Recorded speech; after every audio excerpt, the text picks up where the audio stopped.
बाबा जी साल तो बाद संगम ना साल तो बाद ये संग आएगी है तो बाबा मैंने शाय नहीं ला दी थी। क्यों नहीं ला दी थी बाबा तू शाय मैंने महंगाई ते तू इनकार मिठाई ने वेख लाए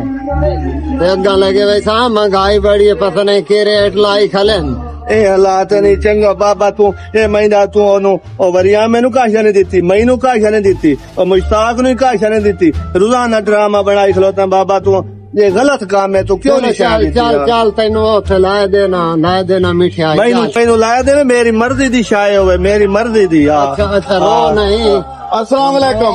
जनाब निवाज क्या हाल है? क्या हाल है यार बच्चा क्यों रोंदा बैठे बाल तेरा जनाब तू मिठाई क्यों नहीं ला देता? लाए देना सही हूं चलो अगर दुकान ते लाए यार इनू लाए दे पता नहीं मेरा बाबा की हो जी महंगी मिठाई खम अगले दो पोत्र तेरे रोंदे बैठे ने ये भी रोंदे बैठे चलो ये वड्डा पोतरी आ चलो पता नहीं बाबा की हो जी है साल तो बाद चाचा साल तो बाद संगम दा साल तो बाद आज ही मैंने शायद ने सलाह दी थी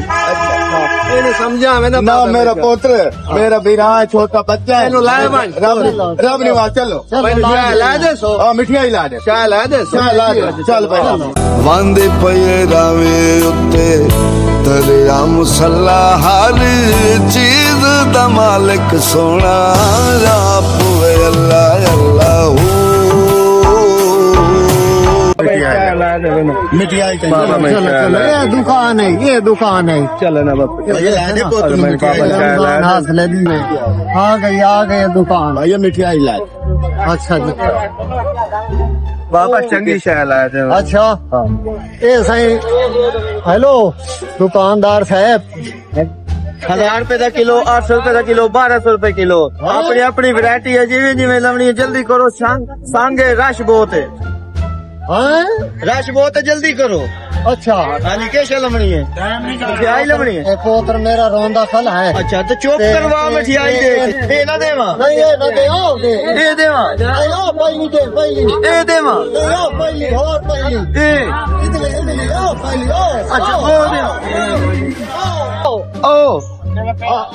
आयो हाँ वो पहली क्यों नहीं देता जेड़ी वो लात चाड़ी पे तेरी भैन लगती है जेड़ी लात चाड़ी पे हाँ दे ओ डाडा मैं सांग लाया मिठाई में निकलो